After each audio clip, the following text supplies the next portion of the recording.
Hang about.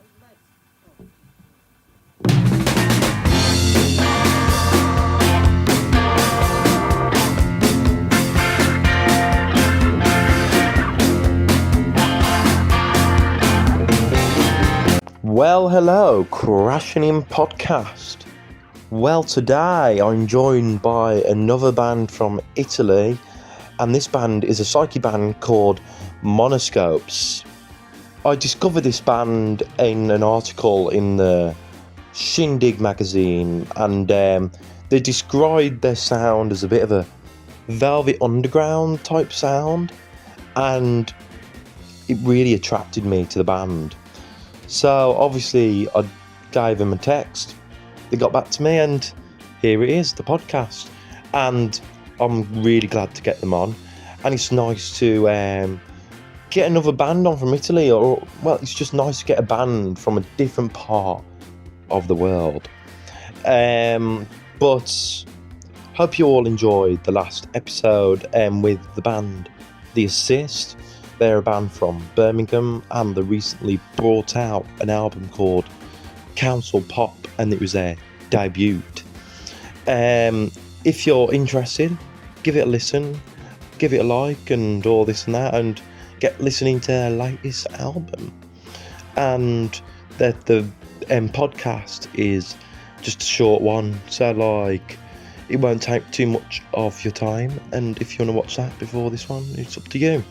But there's loads of podcasts out with the likes of another Italian band, Al Doom and the Pafarids, a musician called Izzy Grace, Maccabee, Mary's Dream, Holy Fuck, and so much more.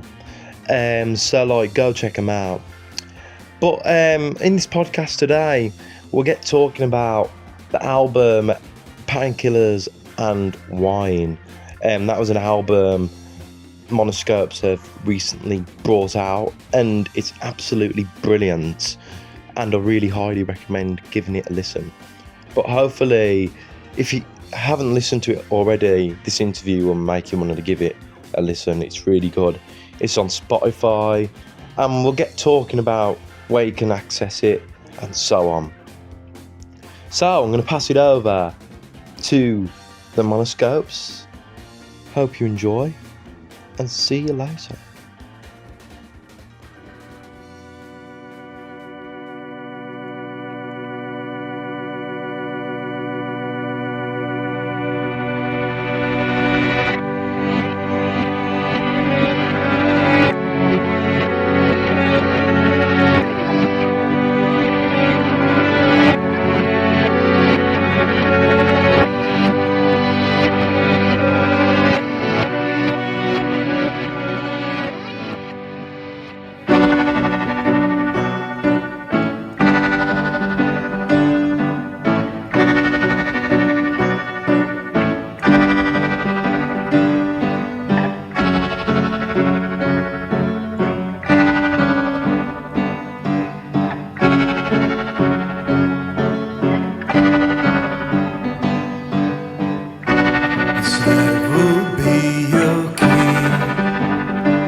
should have known of this right from the start. I never thought that the sun brings the day. I never thought that a boat ends game. I never thought of the forces that came into play. And I feel like I'm torn apart. I feel this should have never started. Trying to keep all these demons at bay. Feeling the needs in this mind that I've made.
Crashing podcast interview start. Before we start, do you want to say your names and what you play in the band? Okay, so this is only Paolo from the band doing the interview. So my name is Paolo Mione and I sing and play guitar, and on record I play some keyboards and stuff.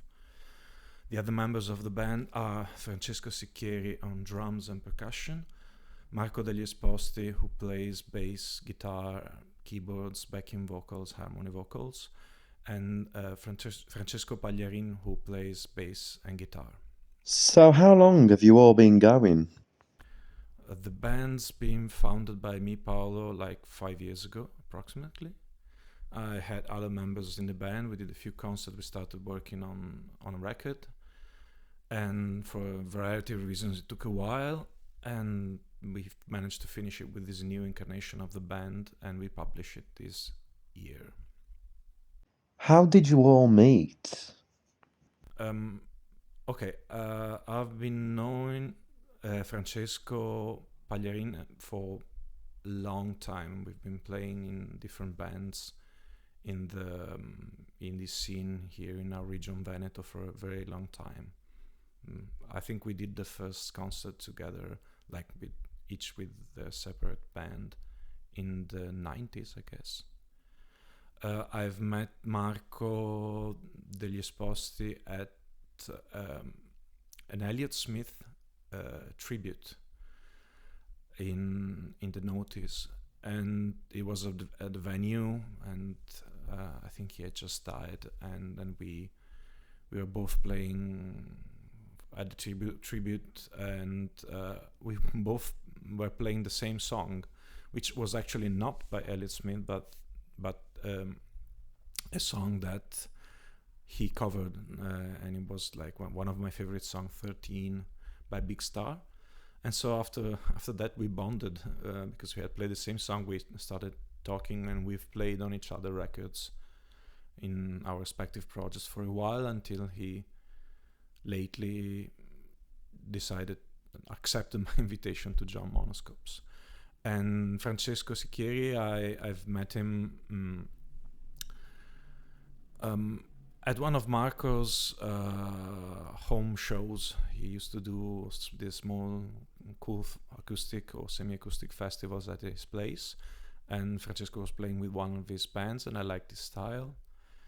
And when I was looking for new musicians to play the Monoscopes record,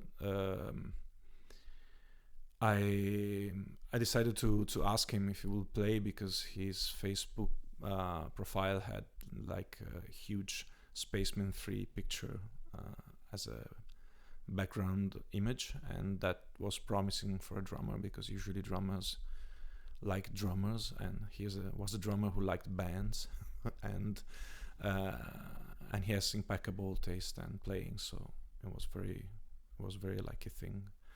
And the others joined afterwards. First Francesco Pagliarin, and when I was looking for a bass player, but now he plays guitar, and then Marco.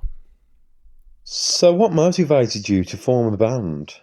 I've grown up on bread and Beatles, so to say, since I was a kid. Like my parents had the Red 1962-1966 anthology in double vinyl, sorry, and me and my sister, me and my older sister, listened to that till death or something. So it's like ingrained in my veins, and I've always liked music of all sorts. I've got more than 1,000 records, and so I think forming a band is like something you need to do when you have the kind of attitude or interest in music. It's something that becomes spontaneous.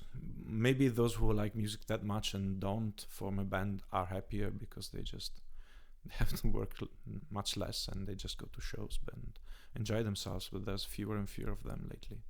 Everybody plays in a band who likes music. Was any of you in bands or any solo projects before this? All of us had several bands, and Marco has got other bands of his own who sing in Italian, and one is called La Notte delle Streghe, the Night of the Witches. Francesco Pagliarini used to play in a lot of indie rock, psychedelic noise, post-rock bands. I've had a band since high school, since the end of high school. All the times I've had several bands myself. The most famous of which was a stint in Jennifer Gentle as a touring guitarist for 1.5 to 2 years, including an American tour and South by Southwest and things like that, which was quite cool. So, have you all got similar taste in music? Yes, we do.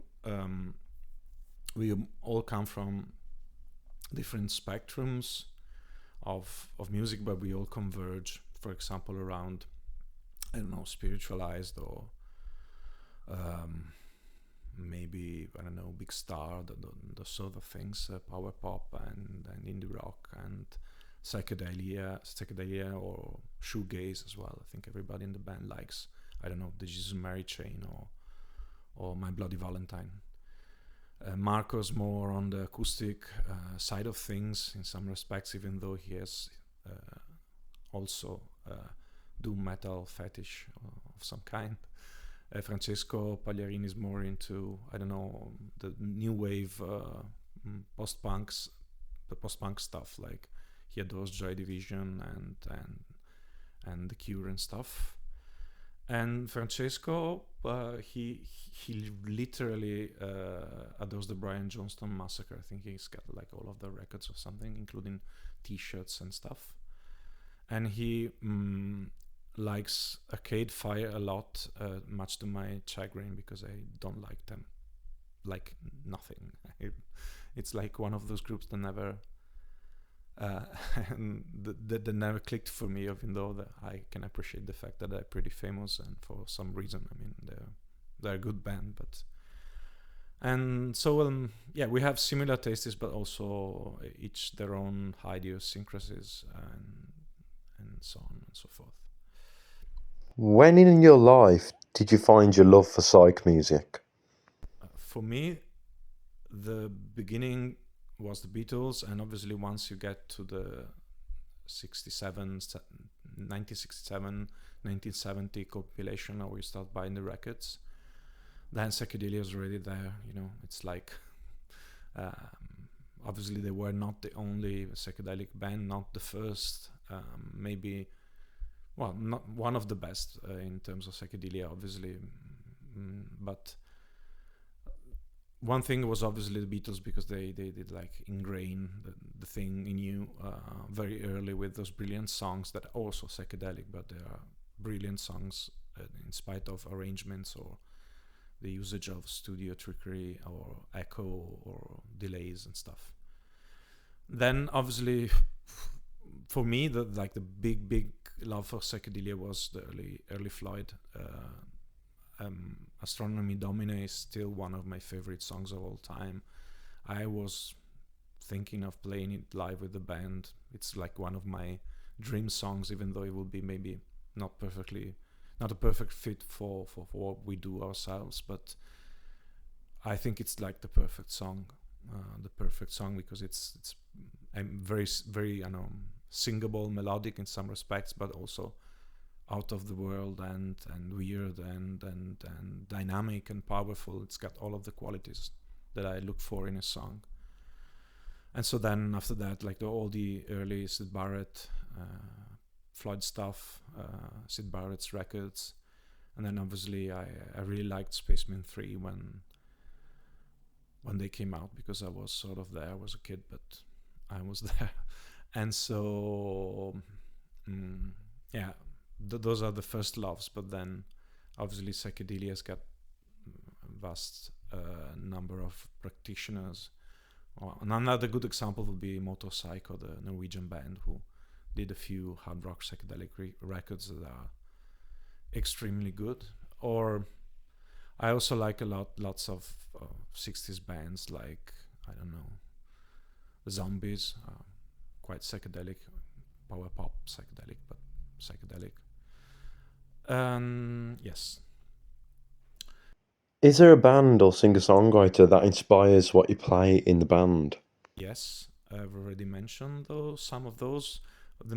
Like one of the main inspirations for me is probably Jason Pierce from Spiritualized, because I like everything he does and how he does it, and like being in a Spiritualized concert, which just happened twice in my life, unfortunately, is like for me the natural state of things. Like I feel okay when I'm listening to a Spiritualized concert. It's like the place I was born to be in. So he's one. There are several others. Some I've already mentioned. I do adore Fiona Apple, but she's kind of unreachable as a writer composer. She's so out of this world in what she does that she's more of somebody you look up to, as somebody that actually inspires you, because she's so well. If I ever manage to write a song so interesting and musically and harmonically so interesting as one of Fiona's, then I will be a happy man. Why the name Monoscopes? Well, there was a free domain. It was one of the few one-word band names still free that didn't sound insulting, vulgar, or silly. It reminds me of old televisions, so it's kind of nostalgic, and that sounds kind of cool. It contains the word mono that, I don't know, harks back to Phil Spector's pins back to mono and stuff. So there are ways of recording the wall of sound, and like a very old battle, because mono versus stereo, who cares anymore? But still, it's funny, because sometimes when people listen to things on mobile phones and without headphones, it's like they're back to mono, because the loudspeakers in telephones don't have are usually not stereo, so you're back to listening in mono. And I actually mixed the record with a great deal of care for mono, because of that as well. So this record has been mixed in stereo and in mono at the same time, so that it sounds good at both levels. Let's talk about your latest album, Painkillers and Wine. What was it like recording? It's complicated. I started recording this record like 4 or 5 years ago, a long time ago, and with another band I had a bass player and drummer who were and still are great musicians. We did a couple of songs that are still in the record, which Sometimes You Just Get Lost and The Edge of the Day, which were like the first compositions that started this project. And then there was some kind of crisis for me, because we started doing other songs that weren't coming out as well, and probably they were not the right songs. And a friend of mine who's been helping lots of bands here to decide what to do in their life, who's called Marco Damiani, and he's helped, I don't know, Jennifer Gentle or Mamutones, another great band from here. He has helped all of us a lot to I don't know, to find the right track in what we were doing musically, which is like the sort of advice that is very precious and you very rarely find as a musician. And he said, well, I like your demos better. I like the atmosphere. We should, if you decided to call your record Painkillers and Wine, you should like do more heavy, sad, desperate stuff. And so I did. I like put more emphasis on that part of my songwriting and dug out a few songs that are now in the record, and or wrote a few new ones that were more in the same vein but in the other arm, so to say. And then I like did all the records finished all the record by myself with drum machine and several instruments I play.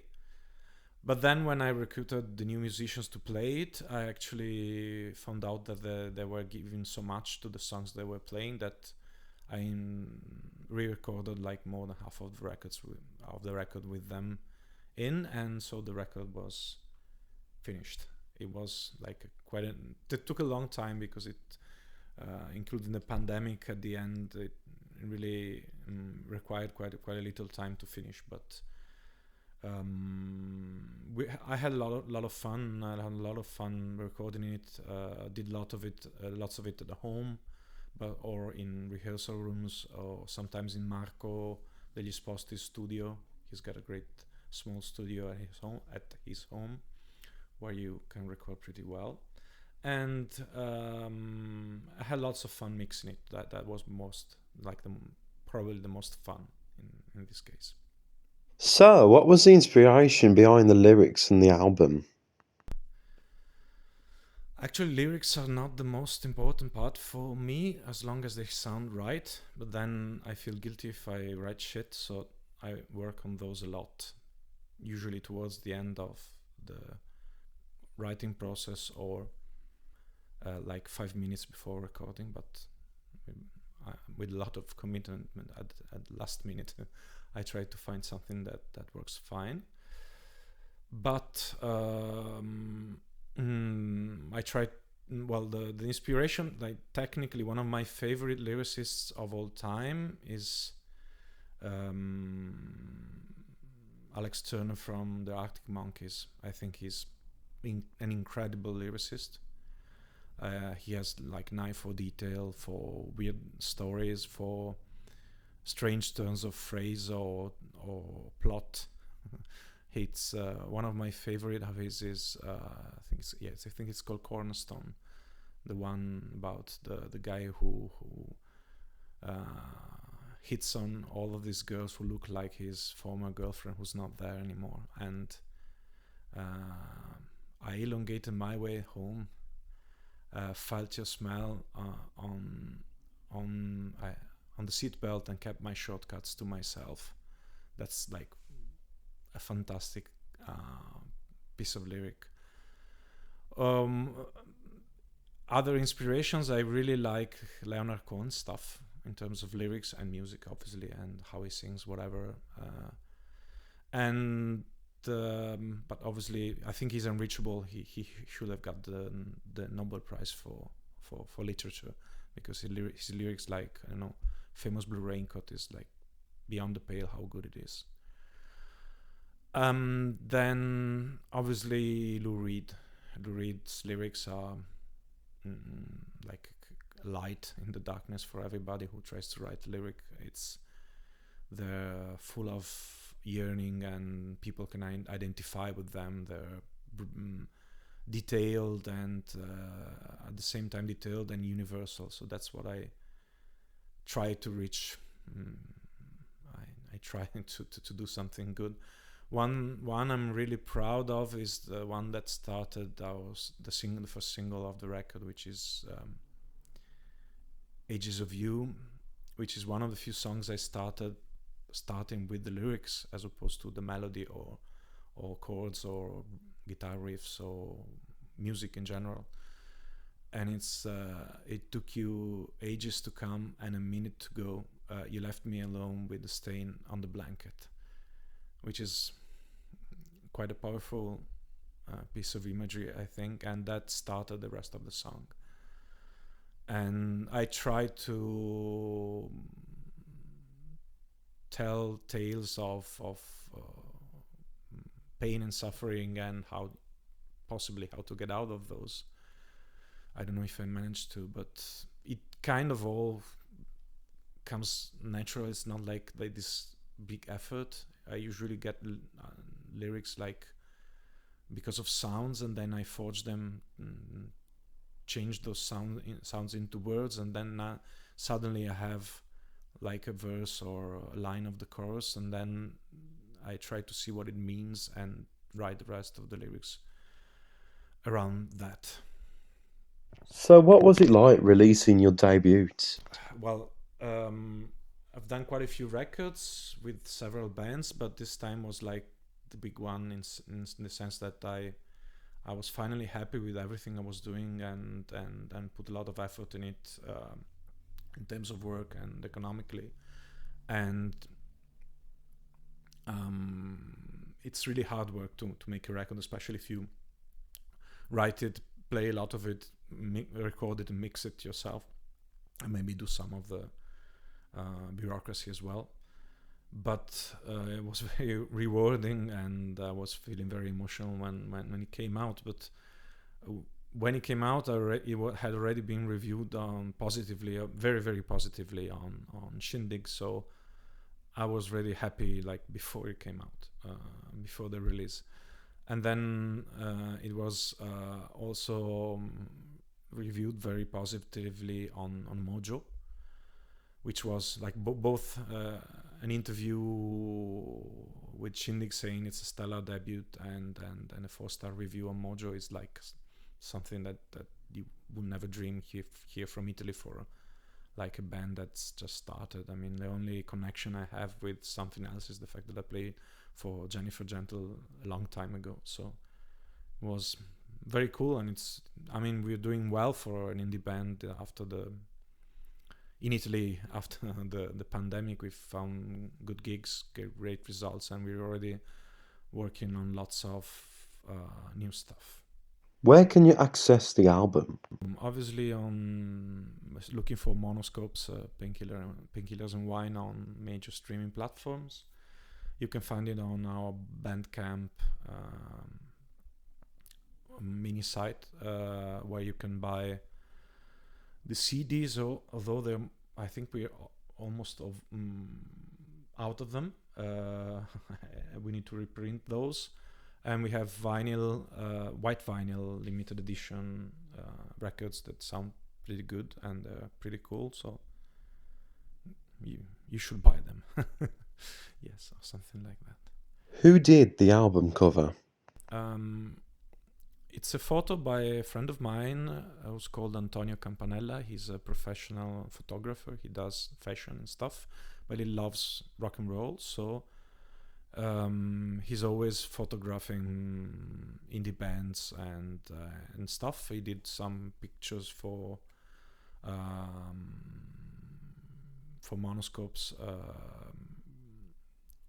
like took pictures of us. And then when I was looking for an image for the cover of the record, I thought I have to have a good one here because it's important. And I started from his portfolio, and there was this picture of an American muscle car. I don't know what it is, if it's a Ford or whatever, if it's a Mustang, if it's a Chevrolet or whatever. It's like an American muscle car in the dark, in the night, at the gas station in Italy, actually. And he explained me that he took the picture while he was quite drunk after a party and on the back seat of a car, and it was raining, and there goes behind him like this incredible American car in the middle of the Italian highway, like in a gas station. And so he decided to take a shot, and the shot was really great. And I like the picture so much because first thing it says in the cover of our record, it's like, we're not like the average Italian band. It's like it builds a bridge towards like the States, or those ideas of endless lost highways and cars and the 70s. And I really like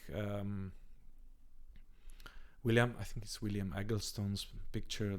He was a photographer, an American photographer from the 70s, who took most of big stars cover pictures, and he loved to photograph those kind of cars in the 70s. And I like the fact that this picture reminded of him, and that it also looked quite psychedelic because of the rain and the darkness, etc. So I fell in love with the picture, and Antonio gave it to me, and it's done well, I think. How would you describe the album for people that don't know your sound? Well, fortunately now people can just like a couple of clicks away from our sound. It was not like when I was a kid and you had to trust the magazines, what they wrote, etc. One thing I read on a recent Shindig magazine, it's actually the one that carries our interview, is like it was an interview with Jason Pierce from Spiritualize, saying how did you get to your sound? Well, you try to imitate your favorite musicians, which are in his case the Velvet Underground and the Stooges. You try to imitate your favorite musicians and you fail, and then you come up with your sound. And that's what we try to do. Like I'm trying to imitate Spiritualize, and ended up starting sounding like Neil Young instead sometimes, or whatever. Sometimes we're more new wave-ish, sometimes we're more power pop. Some songs are more like, there's a couple of folky things with finger picking guitar, and the focus of the thing is always melody. I try to write things that are always melodic in terms of the vocals, etc. So that's kind of maybe a description, like trying to sound like Spiritualize, and then it's ending sounding like Neil Young or something, or trying to sound like the Velvet Underground and doing power pop instead. I discovered your band throughout the Shindig magazine, and also your band was in the Mojo magazine. So what was it like to be featured in 2 magazines? Well, to be featured in 2 British magazines that I've been reading for a long time was like made my day or my week or my month. And in January and February, like I was already very happy for Shindig because it was totally unexpected, and I was very grateful that they covered us. When I found out that we had a 4-star review on Mojo, then it was like, I don't know, I could have died a happy man that day just for the principle. Every person who does a record is probably looking for some kind of recognition, and they all have their own motives, and they're all targets, and their own ideal audiences, and in some respects, for me to be featured in those magazines alongside other musicians of the same kind is like one of the goals I had, and which I've achieved. But then again, it's so it was also cool to have many cool reviews in Italian press, for the reason I said earlier. So what has been your biggest accomplishment so far with the band? Maybe that my wife said that she likes some of my songs. Maybe that one then, or otherwise the ones we mentioned earlier about the British magazines, or well, it's another accomplishment was that there's this radio show on a small radio here in Italy that does a cool game of getting new records and comparing them to new Italian indie records and comparing them to classics, and the guy who does it put one of our songs and then said that it connected to Venus in Furs by the Velvet Underground, and what better compliment can you get than that? Another accomplishment is that it's not very easy to play live here in Italy because clubs are rare, far, and we've had quite an easy time to find gigs to present these records, so that is always a good sign. And we had great concerts with people caring about things and listening and well, that was cool. There are quite a few small accomplishments we made so far with the record. And So, have you got any more material in the making? yes, we got like tons of songs, because with this record took a long while to make. Some of the songs are pretty old, but I wanted to be in the record anyway, and because they were important for the band and for how I wanted to sound. But we've got like 30 or 40 more songs that we already started to record, and we're thinking of how to publish them and to do something with them. So, let's talk gigs. How many gigs have you guys done together? I think 10 of 12 so far, including like acoustic showcases. But we've all played hundreds of gigs, all of us, like during the years. So we're quite, I don't know, we know how to do that kind of stuff. So it clicked pretty quickly, in my opinion. So, what was it like performing together for the first time? And what was your nerves like? Well, I've always got this small amount of stage fright every time. The only time I haven't had it was like when I was touring with Jennifer Gentle in the US and playing like every night. Like after like a couple of weeks, it just faded. But because you get used to things. But I try to dominate my nerves, but you don't always succeed. You have to try and find the right balance between like having like a beer so that you relax a little and not having too many beers, otherwise the singing goes to hell, because it's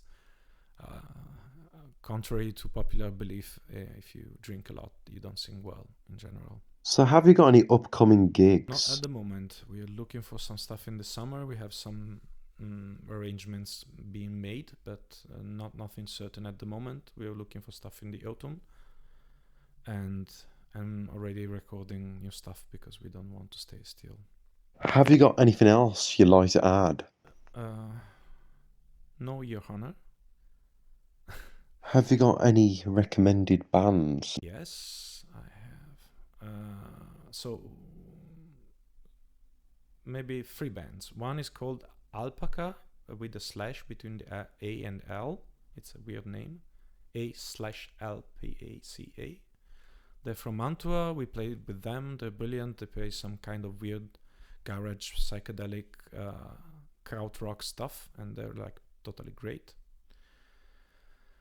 Another band I strongly recommend is an Italian band from Turin who are called Movie Star Junkies, and some of the records just I think they give Nick Cave a run for his money. Like, they're totally fucking brilliant, and they're pretty well known in France, Germany, Switzerland, more than in Italy.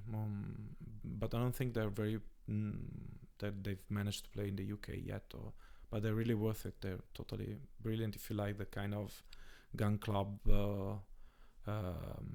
Nick Cave,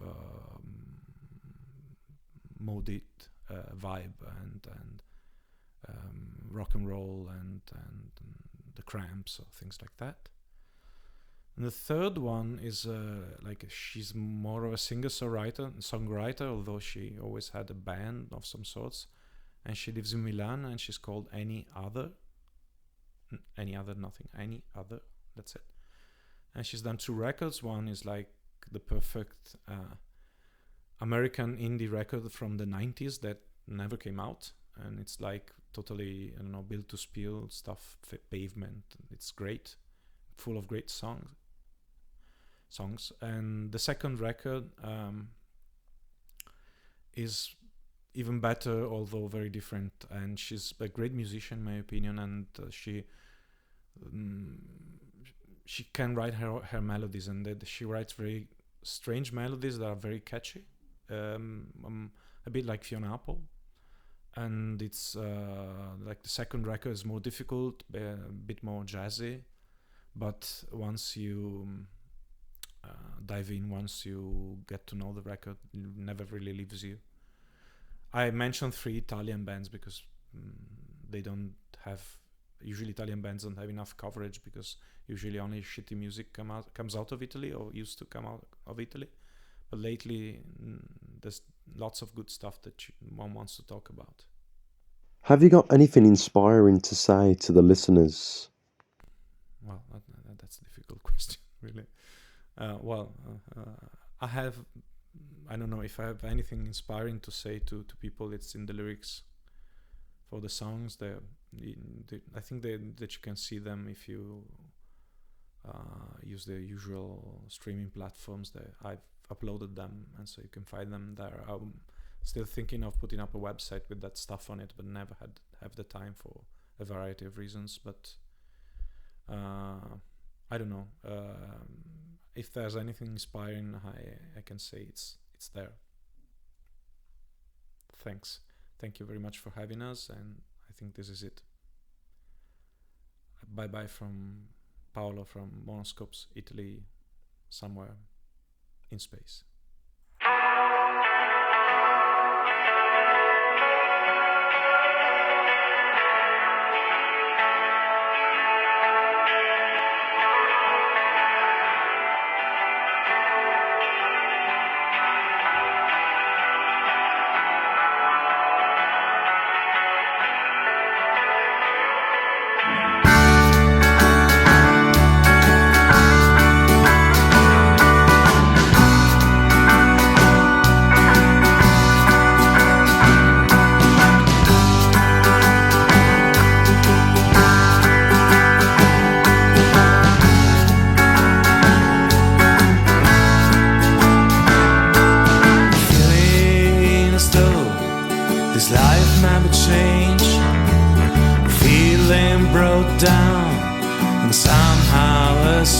I'll be lying alone, head on the ground, looking for something that needs to be found.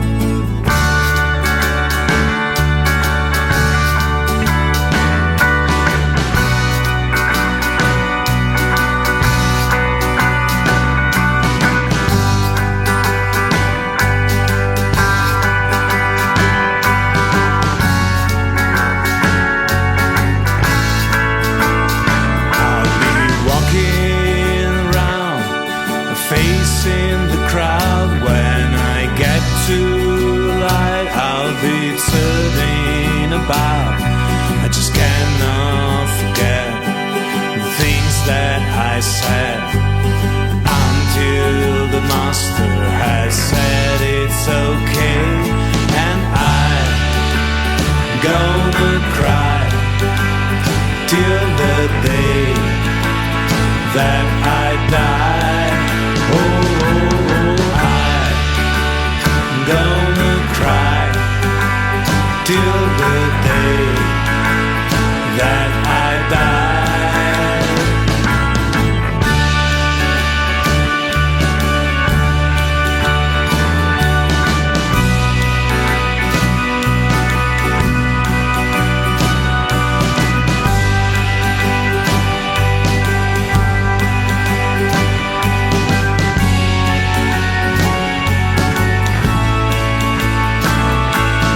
Feeling alone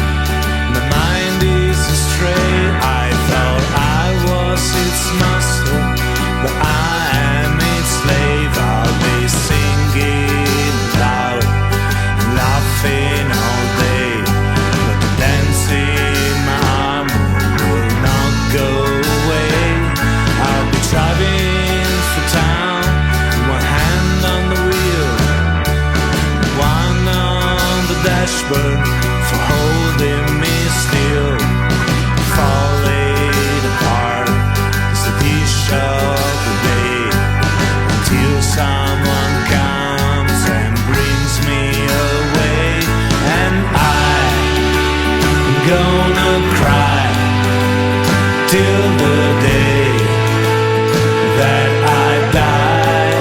Oh, I'm gonna cry till the day that I die. Oh, I'm gonna cry till the day that I die.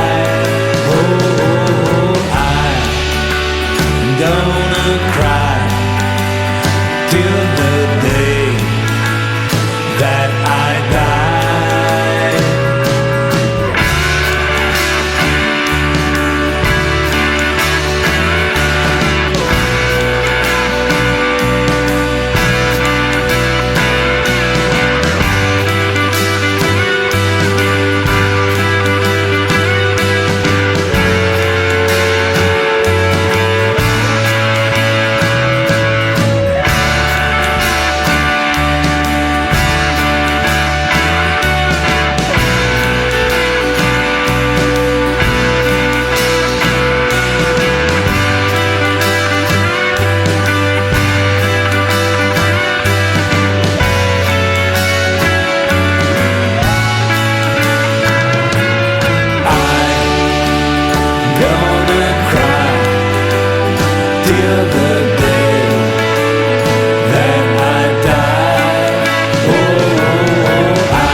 And that was Monoscopes.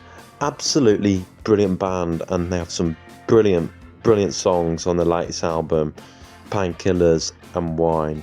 So go check them out. They're all on YouTube, Spotify, like they said, Bandcamp, and you're able to get their music on vinyl and CD. So go get it. They're absolutely brilliant. And I got some more great bands upcoming for you guys. Absolutely great bands, and the podcast is just getting better and better.